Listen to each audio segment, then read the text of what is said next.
नमस्कार, the red mic में आपका स्वागत है। मैं हूं सौरभ शुक्ला।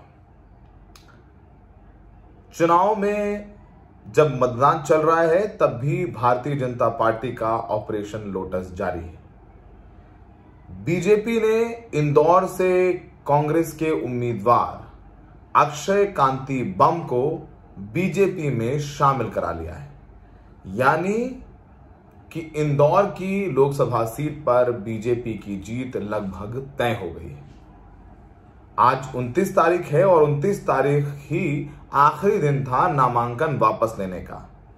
अक्षय कांति बम ने 24 तारीख को अपना नामांकन भरा था। उन्हें कांग्रेस ने इंदौर से उम्मीदवार बनाया था।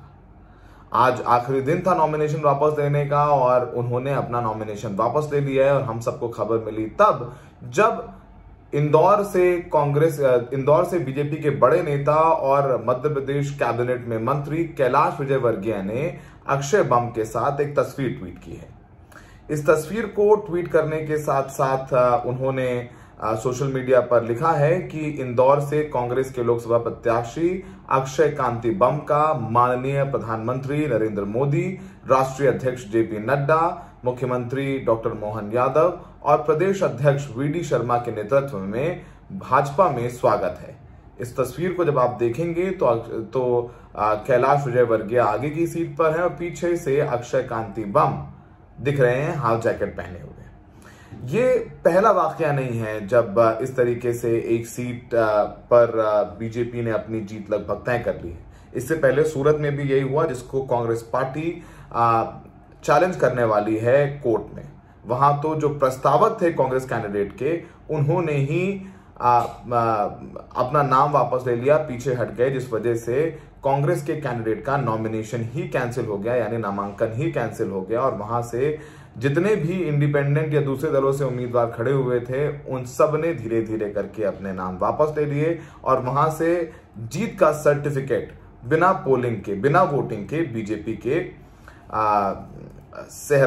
के वहां के सांसद के सर पर आ गया। बता दें, इंदौर लोकसभा सीट पर चुनाव के लिए 25 अप्रैल तक नामांकन भरे गए थे और जैसे कि हमने बताया 29 तारीख आखिरी दिन है नामांकन भरने का और उसी दिन कांग्रेस के मंत्री कैलाश विजयवर्गीय ने ऑपरेशन लोटस को अंजाम दे दिया। इंदौर में 13 तारीख को मतदान होना है और हम सबको पता है जो नतीजे आएंगे वो 4 जून को आएंगे।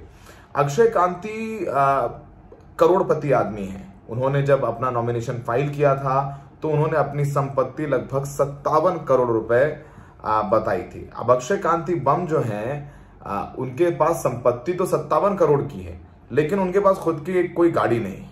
वो 14 लाख रुपए की घड़ी पहनते हैं और इसके अलावा इनकी चल अचल संपत्ति मिला करके लगभग 46 करोड़ रुपए है। बिजनेसमैन है, इनकी सालाना आय लगभग 2.25 करोड़ रुपए के करीब है।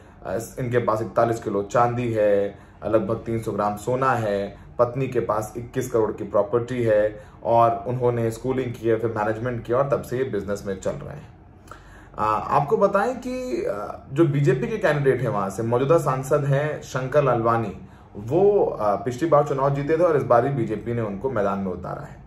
हमें पता है कि पिछली बार जैसे हमने बताया गुजरात में भी यही हुआ था। बीजेपी के मुकेश दलाल को आराम से निर्विरोध जीता हुआ घोषित कर दिया गया था, क्योंकि कांग्रेस के जो प्रस्तावक थे उनकी हस्ताक्षर में गड़बड़ियों का हवाला देकर के कांग्रेस प्रत्याशी का नामांकन रद्द हो गया था और उसके बाद 8 उम्मीदवारों ने अपनी उम्मीदवारी वापस ले ली। तो बहुत दिलचस्प हो गया है अब ये चुनाव और इंदौर क्या कहा जाता है ना कि खेला हो गया, बीजेपी ने खेला कर दिया। वैसे इस पूरे मामले में इंदौर की अगर बात करें तो इंदौर की जो सीट है, लोकसभा सीट है, वो हमेशा से ही बीजेपी की स्ट्रॉन्ग होल्ड मानी जाती रही है। 1985 से बीजेपी यहां पर कभी नहीं हारी है। यहां पर लगातार कांग्रेस को हार का सामना करना पड़ा है और आखिरी बार कांग्रेस ने ये सीट 1985 में जीती थी। अब कैलाश विजयवर्गीय ने ये पूरा ऑपरेशन लोटस किया है और वैसे भी यहाँ पर सबसे बड़ी बात ये है कि चुनाव में क्या लेवल प्लेइंग फील्ड है। आपने कैंडिडेट को ही अपनी तरफ अपनी तरफ शामिल कर लिया। इसमें दो बातें निकल करके आती हैं। पहली बात ये कि आप चुनाव में साम दाम दंड भेद की रणनीति अपनाते हैं, आप उसको पोलिंग में हराइए, वोटिंग में हराइए, क्योंकि लोग जरूरी नहीं है कि कैंडिडेट को ही वोट देना चाह रहे हो। लोग कांग्रेस को हो सकता है वोट देना चाह रहे हो, लोग हो सकता है कि सत्ता परिवर्तन चाह रहे हो, लेकिन आपने कैंडिडेट को बीजेपी में शामिल करवा दिया, वो भी आखिरी दिन जब नामांकन वापस लेने की तारीख है। यानी अब वहां से कांग्रेस किसी को उम्मीदवार भी नहीं बना सकती है। तो पहली बात तो ये नैतिक रूप से बिल्कुल गलत है। लेकिन दूसरी तरफ जो कांग्रेस के कैंडिडेट है उनकी नैतिकता पर भी सवाल उठता है, और सवाल क्या उठता है, उसके दोषी ही पाए जाएंगे, क्योंकि कांग्रेस ने उनको अपना उम्मीदवार बनाया और उन्होंने कांग्रेस पार्टी के इस टिकट को बीजेपी के सामने रख दिया और अपनी जो उनकी वफादारी है पार्टी के प्रति उसको धता बताते हुए अपने आप को बीजेपी में शामिल करा लिया है। तो ये एक बात हो सकती है, लेकिन देखना होगा कांग्रेस को भी कि वो कैसे उम्मीदवारों को टिकट दे रही है। और जो कि एक झटका है, जीतू पटवारी जो कि कांग्रेस के प्रदेश अध्यक्ष हैं, इंदौर के ही रहने वाले हैं, और उनकी ही गृहनगर से ये वाकया हुआ है और कांग्रेस को कानो कान खबर नहीं लगी है। और ये एक मसला है। और इसके बाद अगर हम देखें पूरे मामले में, अब तक इस पूरे मामले में अभी ये सोशल मीडिया पर काफी वायरल हो रहा है, वो जो अक्षय बाम है वो कलेक्ट्रेट ऑफिस पहुंचकर अपना नाम वो वापस ले आए हैं। शंकर लालवानी को आपको वैसे भी मुझे लगता है कि अगर पोलिंग होती तो बहुत मुश्किल चुनाव नहीं था, वहां से बीजेपी का गढ़ रहा है, लेकिन फिर भी लोगों को अपने मत देने का अधिकार है और हो सकता है कि चुनाव में क्या कुछ ना हो जाता।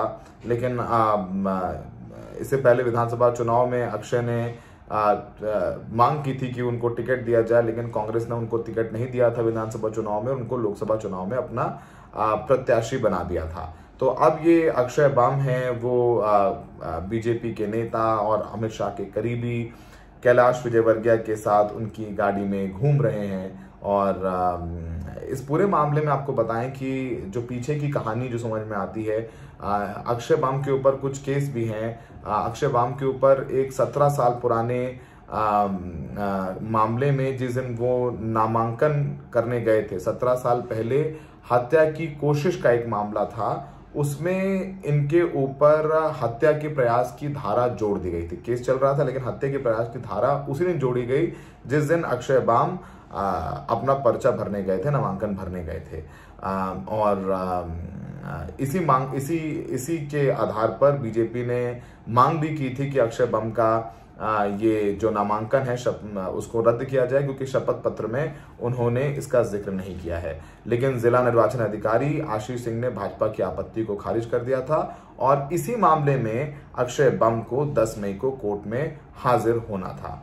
और कांग्रेस छोड़कर भाजपा में शामिल हुए अब अक्षय बाम के घर पर पुलिस का पहरा है। पुलिस वहां पर पहुंच गई है सुरक्षा देने के लिए अक्षय बाम को। पुलिस को आशंका है कि कांग्रेस के कार्यकर्ता बम के निवास पर प्रदर्शन कर सकते हैं, इस दौरान तोड़फोड़ न हो, इसलिए पुलिस की तैनाती भी कर दिए गए हैं। कलेक्टर आशीष सिंह के मुताबिक कांग्रेस प्रत्याशी अक्षय बाम समेत कुल 3 उम्मीदवारों ने नामांकन फॉर्म वापस दे दिए हैं जाकर के, और 3 बजे तक देखते हैं और कितने जो लोग हैं वो नामांकन वापस करते हैं। इंदौर से कुल 23 उम्मीदवार बचे हैं और देखते हैं कि और कौन लोग हैं वो अपना नामांकन वापस लेते हैं। इंदौर जो है लगभग कांग्रेस मुक्त हो गया है और ये बड़ा झटका है कांग्रेस के लिए भी।